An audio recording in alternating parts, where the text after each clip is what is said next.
friend, once again I am back. My name is Neeta, counseling psychologist. आज हम बात करेंगे एंजाइटी के बारे में। एंजाइटी क्या है बेसिकली? एंजाइटी है स्ट्रेस, प्रेशर, किस पे? हमारे ब्रेन पे। और ये स्ट्रेस और प्रेशर क्यों होता है, कभी सोचा है? फियर, किस चीज़ का फियर? हाँ दोस्तों, किस चीज़ का फियर? सबको अलग अलग तरीके का फियर होता है। बच्चों को फियर होता है अपने एग्ज़ाम्स की टेंशन का। और फियर किस चीज़ का? What will be the result, that means what will be the outcome. अगर हम बात करें ऑफिस गोइंग पीपल के लिए, तो ऑफिस गोइंग वालों को स्ट्रेस होता है कि नेक्स्ट डे हमारे ऑफिस में क्या होगा।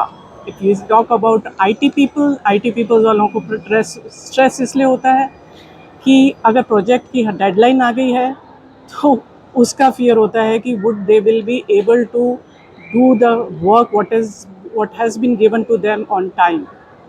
ये फियर होता है हमको।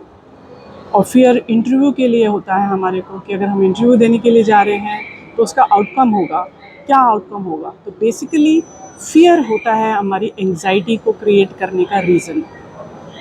और अगर हम दूसरे शब्दों में कहें तो फियर वो एंजाइटी क्रिएट इसलिए भी करता है, अगर कोई सोचें कि बॉयफ्रेंड या गर्लफ्रेंड है और वो चीट कर रहा हो किसी के साथ, या फिर हस्बैंड एंड वाइफ अगर वो किसी रिलेशनशिप में हो other than their married life, तो भी उनको फियर होता है कि कल को हम पकड़े ना जाए। जोक्स अपार्ट, एंजाइटी बेसिकली एक फियर होता है, एक स्ट्रेस होता है, एक प्रेशर होता है हमारे ब्रेन में कि हमारा आउटकम क्या होगा, रिज़ल्ट क्या आएगा। उसको लेके हम बहुत फियर में रहते हैं। तो एंजाइटी क्या करते हैं बेसिकली? आपको एंजाइटी आपके रेस्ट ब्रीदिंग प्रोसेस को डिस्टर्ब कर देता है, आपको एक रेस्टलेसनेस क्रिएट कर देता है। और उससे आपको कैसी फीलिंग होती है? आपको चेस्ट में हैवीनेस फील होता है, आपको टमी में एक मीठा मीठा सा पेन सा फील होता है। जो लोग एंजाइटी के थ्रू गुजर चुके हैं वो आई थिंक इस चीज़ को ज़्यादा अच्छे से समझ पाएंगे। एंड आई थिंक आजकल के डेज़ में सब लोग एंजाइटी किसी ना किसी रूप में तो फेस कर ही रहे हैं। तो इस एंजाइटी को एट द मोमेंट करेंटली एक जनरल वे में मैं आपको बता सकती हूँ कि आप इसको किस तरीके से ओवरकम कर सकते हैं। डे टू डे लाइफ में अगर कभी भी आपको ऐसी फीलिंग हो कि कल हमारे को किसी चीज़ के लिए हमारे को फियर हो रहा है कि what will be the outcome, उससे एंजाइटी क्रिएट हो रही है, रेस्टलेसनेस हो रहा है, तो आपको क्या करना चाहिए? टेक अ डीप ब्रेथ, लंबी सांस लीजिए और उसको धीरे धीरे अपने मुंह से एक्सेल करीजिए। जब भी आप इनहेल करते हैं तो आपकी टमी जो है वो बाहर की तरफ फूलनी चाहिए। लंबी सांस लें और आपकी टमी बाहर की तरफ फूलनी चाहिए और उसको धीरे धीरे एक्सेल करिए अपने मुंह से।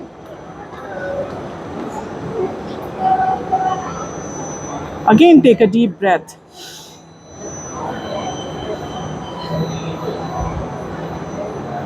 And release it from your mouth. ये आपको इंस्टेंट रिलीफ देगा जो भी आप फीलिंग फेस कर रहे हैं एंजाइटी के लिए। There are number of other ways जिससे हम एंजाइटी को, जो भी हम फील कर रहे हैं उसकी वजह से जो भी एंजाइटी हमें क्रिएट हो रही है उसको कोप अप कर सकते हैं।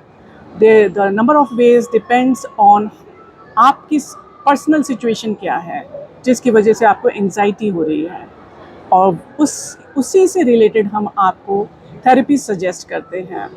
तो जिनके लिए भी पर्सनल कोई इश्यूज़ हैं तो do contact me, maybe I will be helpful to you. और बाकियों के लिए ये जनरल एक रेमेडी थी कि जिससे आप अपने आप को एंजाइटी से दूर कर सकते हैं। बेसिकली अपनी ब्रीदिंग पे फोकस करें, आप ब्रीदिंग पे अपना ध्यान रखें कि आप ब्रीदिंग डीप ब्रीथ करें और उसको धीरे धीरे आप अपने मुंह से रिलीज़ करें।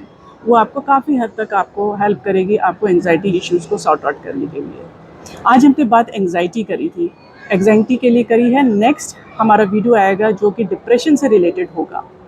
और जब ये हमारा वीडियो डिप्रेशन का कंप्लीट हो जाएगा then I will be coming up with the video कि आपको इन सारी चीज़ों से, फ्रस्ट्रेशन, एंगर, डिप्रेशन या एंजाइटी से किस तरीके से आपको कोप अप करना चाहिए डे टू डे लाइफ में। That will be the general process how to cope up.